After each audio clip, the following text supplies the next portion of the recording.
Hello दोस्तों, आप सबका स्वागत है हमारे यूट्यूब चैनल स्टडी से में। दोस्तों, इसमें हम यूपी पॉलिटेक्निक के थर्ड सेमेस्टर की क्लास में हम आज वर्कशॉप टेक्नोलॉजी की क्लास करेंगे। ये आज हमारा पहला क्लास है। अगर आप सभी लोगों को हमारा वीडियो अच्छा लगा तो वीडियो को लाइक शेयर, चैनल को जरूर सब्सक्राइब कीजिएगा। इसमें हम चैप्टर 1 में वेल्डिंग चैप्टर के बारे में बात करेंगे। इसमें हम 1 नंबर से और 5 नंबर के जितने भी क्वेश्चन आते हैं उन सभी के बारे में हम बात करेंगे। आपको बताएंगे कि आपके 1-1 नंबर के क्वेश्चन और 5-5 नंबर के क्वेश्चन कैसे आप पक्का कर सकते हैं। तो इस वीडियो के साथ बने रहिएगा। अगर आप इस क्लास का पीडीएफ चाहते हैं तो आप हमारे टेलीग्राम ग्रुप को ज्वाइन कर लीजिए, जिसका लिंक मैंने नीचे डिस्क्रिप्शन में दे दिया है। नीचे डिस्क्रिप्शन में जाकर टेलीग्राम ग्रुप को ज्वाइन कर लीजिए ताकि आप सभी लोगों को सभी क्लास के पीडीएफ मिलते रहें। तो चलिए बढ़ते हैं इसके क्वेश्चन की तरफ। ये जो क्वेश्चन है दोस्तों, ये वेल्डिंग के शॉर्ट आंसर क्वेश्चन है। इसमें 1 या 2 नंबर के पूछे जाते हैं।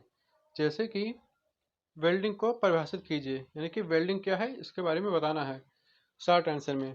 तो जो वेल्डिंग है, वेल्डिंग एक ऐसा प्रक्रम होता है जिसमें दो असमान अथवा समान धातुओं को दाब पर फिलर मटेरियल के प्रयोग से अथवा बिना प्रयोग के जोड़ा जा सकता है। यानी कि दो समान हो या फिर असमान धातु हो, उनको दाब पर फिलर मटेरियल के प्रयोग से या फिर बिना प्रयोग के इनको जोड़ा जा सकता है। इनको हम वेल्डिंग कहते हैं। अब अगला क्वेश्चन क्या बन सकता है वेल्डिंग से? अगला क्वेश्चन यह है कि गैस वेल्डिंग ज्वाला के प्रकार लिखिए। यानी कि गैस वेल्डिंग ज्वाला के प्रकार कितने होते हैं? तो गैस वेल्डिंग ज्वाला के जो प्रकार हैं वह निम्नलिखित हैं। पहला है हमारा उदासीन ज्वाला, दूसरा है अवकारक या फिर कार्बुरकी कारक ज्वाला, और तीसरा है ऑक्सी कारक ज्वाला। ये जो गैस वेल्डिंग है ये उनके प्रकार हैं। अब अगला क्वेश्चन देखते हैं, क्वेश्चन नंबर 3। शॉर्ट आंसर में क्वेश्चन नंबर 3 इस तरह से पूछ सकता है वेल्डिंग में कि बताइए वेल्डिंग परीक्षण की मुख्य विधियां कितनी हैं। आपको बताना है रहेगा कि वेल्डिंग में परीक्षण की मुख्य विधियां कितनी हैं। तो वेल्डिंग में जो परीक्षण की मुख्य विधियां हैं वह 2 विधियां हैं। पहला है भंजनात्मक विधियां और दूसरा है अभंजनात्मक विधियां। यह है वेल्डिंग परीक्षण की प्रमुख 2 विधियां। एक है भंजनात्मक विधियां और दूसरा है अभंजनात्मक विधियां। अब बढ़ते हैं अगले क्वेश्चन की तरफ। अगला क्वेश्चन पूछ सकता है कि टीआईजी का पूरा नाम लिखिए। टीआईजी का पूरा नाम लिखिए। तो टीआईजी का जो पूरा नाम होता है वह होता है टंगस्टन इनर्ट गैस।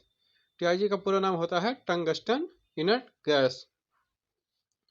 अब अगला क्वेश्चन क्या है? क्वेश्चन नंबर 5 पूछा जाएगा। जैसे कि 1 नंबर में है आएगा कि एमआईजी का पूरा नाम क्या है। बताइए आप एमआईजी का पूरा नाम क्या है। तो एमआईजी का जो पूरा नाम होता है वह है मेटल इनर्ट गैस। जो एमआईजी का पूरा नाम होगा वो होगा मेटल इनर्ट गैस। अब बढ़ते हैं अगले क्वेश्चन में। जैसे कि टीआईजी टीआईजी वेल्डिंग में कौन सी गैस प्रयुक्त की जाती है। ये सभी जो क्वेश्चन मैं आपको बता रहा हूँ वेरी शॉर्ट वाले, ये सभी 1 नंबर या 2 नंबर में पूछे जाएंगे। ये जो है ये वेल्डिंग चैप्टर से है। तो टीआईजी वेल्डिंग में कौन सी गैस प्रयुक्त की जाती है। तो टीआईजी वेल्डिंग में जो गैस प्रयुक्त की जाती है वह है आर्गन और हीलियम गैस प्रयुक्त की जाती है टीआईजी वेल्डिंग में। टीआईजी वेल्डिंग में कौन सी गैस प्रयोग की जाती है? आर्गन गैस और हीलियम गैस जो है वह टीआईजी वेल्डिंग में प्रयोग की जाती है। अब बढ़ते हैं अगले क्वेश्चन की तरफ। अगला क्वेश्चन जैसे आ सकता है कि थर्मिट वेल्डिंग में कौन सा मिश्रण प्रयुक्त किया गया है। आपको बताना रहेगा कि थर्मिट वेल्डिंग में जो कौन सा मिश्रण है वह प्रयुक्त किया जाता है। तो वह है लगभग 1 बारीक एल्युमिनियम तथा 3 भाग ऑक्साइड का। यानी कि जो 1 भाग होता है वो बारीक एल्युमिनियम का होता है और जो 3 भाग होते हैं वह भाग जो है वह 3 भाग ऑक्साइड का मिश्रण होता है थर्मिट वेल्डिंग में। अब बढ़ते हैं अगले क्वेश्चन की तरफ। अगला क्वेश्चन पूछेगा कि बताइए स्पॉट वेल्डिंग का प्रयोग किस प्रकार के जोड़ बनाने में होता है। स्पॉट वेल्डिंग का प्रयोग किस प्रकार के जोड़ बनाने में किया जाता है। तो जो स्पॉट वेल्डिंग का जो प्रयोग होगा वह लैंप जॉइंट के प्रयोग में किया जाता है। यानी कि जो स्पॉट वेल्डिंग का जो प्रयोग होता है वह लैंप जॉइंट को जोड़ने में होता है स्पॉट वेल्डिंग का प्रयोग। अब बढ़ते हैं अगले क्वेश्चन की तरफ। अगला क्वेश्चन पूछ सकता है कि जैसे बनता है कि पूरक पदार्थ यानी कि फिलर मटेरियल का क्या तात्पर्य है। पूरक पदार्थ फिलर मटेरियल का क्या कार्य है। तो जो पूरक पदार्थ होते हैं वे वेल्डिंग में पिघलाकर जोड़ पर अतिरिक्त धातुओं के रूप में डाले जाते हैं। यानी कि जो पूरक पदार्थ होते हैं फिलर मटेरियल, वह वेल्डिंग में पिघलाकर जो जोड़ होते हैं उन जोड़ पर अतिरिक्त धातुओं के रूप में डाले जाते हैं। उनको हम पूरक पदार्थ कहते हैं। इनका पूरक पदार्थ का कार्य होता है। अब गालक पदार्थ क्या होते हैं, यानी कि फ्लक्स मटेरियल।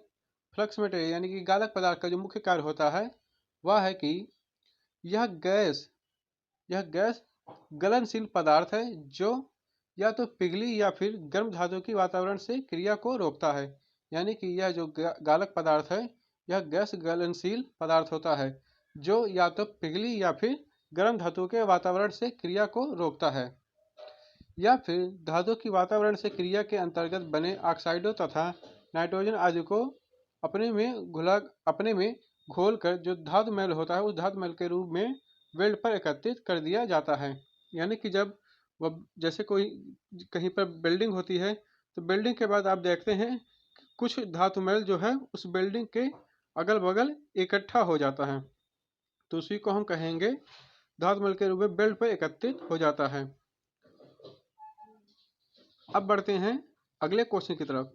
अगला क्वेश्चन जो होगा वह है वेल्डिंग में पश्चात वेल्डिंग के बाद वेल्ड पर जमे हुए धातु मैल की पपड़ी को तोड़ने में किसका प्रयोग किया जाता है? तो जो चिंपी हथौड़ा होता है उसका प्रयोग किया जाता है धातु वेल्डिंग में धातु मैल की पपड़ी को तोड़ने के लिए। चिंपिंग हथौड़े का प्रयोग किया जाता है। अब अगला क्वेश्चन पूछेगा कि स्टेट पोलरिटी में किसे कहते हैं, यानी कि जो स्टेट पोलरिटी होती है वह किसे कहते हैं? तो इनमें इलेक्ट्रोड को धन आवेश यानी कि पॉजिटिव सिरे पर तथा कार्यखंड को ऋण आवेश यानी निगेटिव सिरे पर रखा जाता है। यानी कि जो इलेक्ट्रोड होता है वह धन सिरे से जोड़ा जाता है तथा जो कार्यखंड होता है उसको हम ऋण सिरे से यानी कि निगेटिव वाले सिरे से जोड़ते हैं। उसे हम कहेंगे स्टेट पोलरिटी। अब आगे पूछा जाएगा क्वेश्चन की अब बताइए कि कार्बन इलेक्ट्रोड आर्क वेल्डिंग से आप क्या समझते हैं? शॉर्ट आंसर में ये पूछा जाएगा कि बताइए कार्बन इलेक्ट्रोड आर्क वेल्डिंग से आप क्या समझते हैं?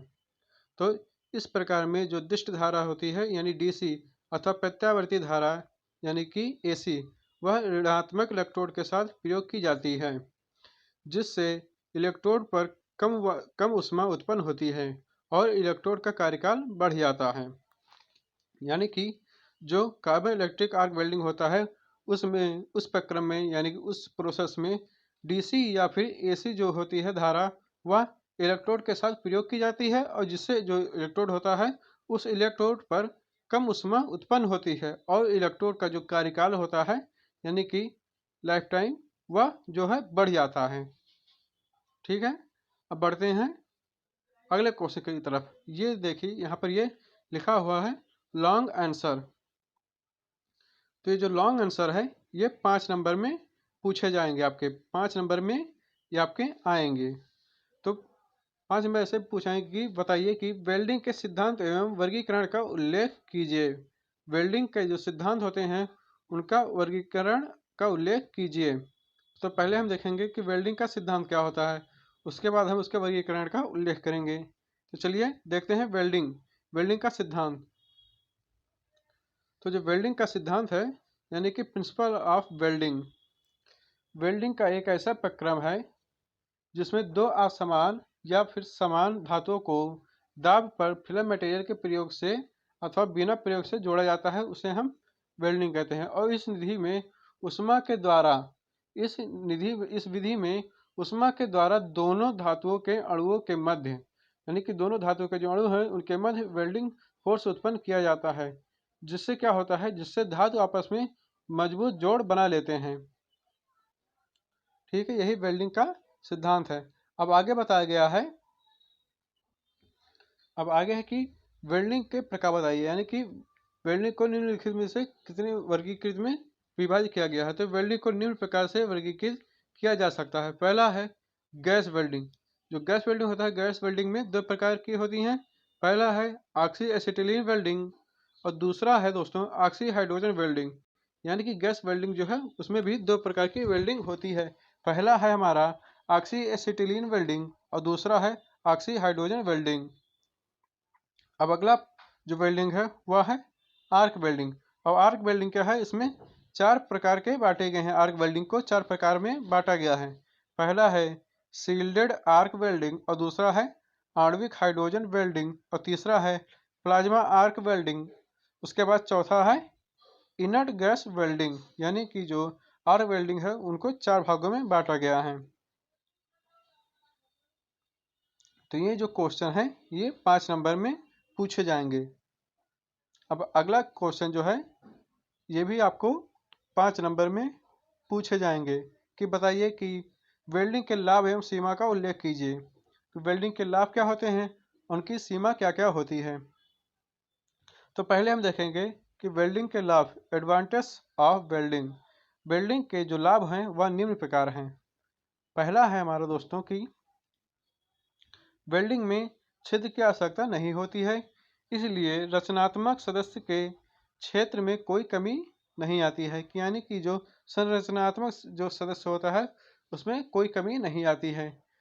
और दूसरा पॉइंट है, अगला पॉइंट, कि वेल्डिंग जोड़ जो होता है वह कम खर्च वाले होते हैं। यानी कि इसमें जो वेल्डिंग जोड़ होंगे वह कम खर्च वाले होंगे। तीसरा पॉइंट है, ये जोड़ जो है वह अधिक सामर्थ्य वाले होते हैं। यानी कि ये जो जोड़ होते हैं ये अधिक सामर्थ्य वाले जोड़ होते हैं। उनकी जो दक्षता होती है वह क्या होती है, अधिक होती है। इनकी जो दक्षता होती है यह अधिक होती है। ये होते हैं वेल्डिंग के लाभ। आगे दिया गया है वेल्डिंग के लाभ कि वेल्डिंग की क्रिया जो होती है वह कम समय में होती है। यानी कि जो वेल्डिंग की क्रिया है यह कम समय में ही हो जाती है और क्रिया में आवाज़ भी नहीं कम होती है। यानी कि उसमें जब जोड़ा जाता है तो उसमें आवाज़ जो है वह ना के बराबर होती है। यानी कि क्रिया में जो आवाज़ है वह कम होती है। और वेल्डिंग के द्वारा दाब तथा गैस रोधक जोड़ जो होते हैं वह आसानी से प्राप्त किए जाते हैं। यानी कि जो वेल्डिंग होता है उस वेल्डिंग के द्वारा दाब तथा गैस रोधक जो जोड़ होते हैं वह आसानी से प्राप्त किए जा सकते हैं। और अगला है कि संरचनात्मक की जटिल आकृतियां वेल्डिंग द्वारा सुगमता से प्राप्त की जाती हैं। यानी कि जो संरचनाओं की जो जटिल आकृतियां होती हैं उन्हें जो वेल्डिंग द्वारा होती है वह सुगमता से उसको हम प्राप्त कर सकते हैं। यानी कि उस आकृति को सुगमता से हम वेल्डिंग के द्वारा बना सकते हैं। वेल्डिंग दाब पात जो होता है वह रिवेटित की अपेक्षा अधिक विश्वसनीय होता है। यानी कि जो वेल्डिंग दाब होता है वह रिवेटित की अपेक्षा जो होती है वह अधिक विश्वसनीय होती है। और आगे बताया गया है कि वेल्डिंग वेल्डिंग द्वारा 100% दक्षता वाला जोड़ प्राप्त किया जा सकता है। यानी कि जो वेल्डिंग है उस वेल्डिंग के द्वारा हम 100% यानी 100% दक्षता वाला जोड़ प्राप्त कर सकते हैं। संरचनाओं में किसी भी स्थान पर वेल्डिंग किया जा सकता है, जबकि रिवेट के लिए पर्याप्त स्थान की आवश्यकता होती है। यानी कि जो संरचनात्मक होते हैं उन्हें किसी भी स्थान पर हम वेल्डिंग कर सकते हैं, जबकि जो रिवेट होता है उस रिवेट के लिए क्या होता है, पर्याप्त स्थान की आवश्यकता होती है। तो यह होता है वेल्डिंग में लाभ और रिवेट के हानि। आगे बताया गया है कि वेल्डिंग के जो लाभ हैं वह वेल्डिंग प्रक्रिया में यांत्रिकृत किया जा सकता है और देख रेख में भी कम खर्च आता है। ये सभी जो हैं वह वेल्डिंग के लाभ हैं। अब हम आगे देखेंगे कि वेल्डिंग की सीमाएं, यानी कि जो वेल्डिंग की लिमिट होती हैं वह क्या क्या हैं। तो वेल्डिंग की जो सीमाएं हैं वह निम्नलिखित हैं। पहला है कि वेल्डिंग के कारण जोड़े गए अंगों में प्रतिबल शेष रह जाता है और अंग का विरूपण हो जाता है। दूसरा पॉइंट है कि वेल्डिंग प्रक्रम के अंतर्गत हानिकारक प्रकाश जो है वह विकिरण उपजते हैं, जिसके साथ साथ उपजने वाला धुआं तथा पदार्थ का छिटकन भी हानिकारक होता है। अगला है कि वेल्डिंग प्रक्रम की जो ऊष्मा होती है वह ऊष्मा द्वारा पदार्थ की जो धातु कर्म संरचना होती है उसमें परिवर्तन के कारण उनके गुण बदलते हैं। यानी कि जो वेल्डिंग प्रोसेस है, वेल्डिंग प्रक्रम है, उसकी ऊष्मा द्वारा पदार्थ की जो धातु कर्म होते हैं उनके संरचना में परिवर्तन के कारण उनके गुण भी बदल जाते हैं। और वेल्डिंग के पश्चात जो ऊष्मा उपचार होता है तथा जो प्रतिबल होता है वह मोचन की आवश्यकता पड़ती है। और अगला पॉइंट है कि वेल्डिंग से पहले जोड़े जाने वाले अंगों को कोर सज्जा की आवश्यकता पड़ती है। यानी कि अगर वेल्डिंग करेंगे तो उससे पहले उस जोड़ पर उसके अंगों पर कोर सज्जा की आवश्यकता पड़ेगी। वेल्डिंग के लिए सामान्यतया जिग तथा फिक्सचरों की आवश्यकता होती है, जिससे जोड़े जाने वाले जो अंग होते हैं उन अंगों पर उपयुक्त स्थिति में पकड़ा जा सकता है। आगे पॉइंट है, अगला पॉइंट कि वेल्डिंग वेल्डिंग ऐसी धातु है, वेल्डिंग ऐसी एक कुशल कारीगर की आवश्यकता पड़ती है, यानी कि वेल्डिंग में एक कुशल कारीगर की आवश्यकता पड़ती है। यह होती है वेल्डिंग की लिमिटेशन। तो यह थे 5 नंबर में आने वाले क्वेश्चन। अगर आप सभी को मेरा वीडियो अच्छा लगा हो तो वीडियो को लाइक शेयर, चैनल को जरूर सब्सक्राइब कीजिएगा। मिलते हैं नेक्स्ट वीडियो में। Thank you for watching my video.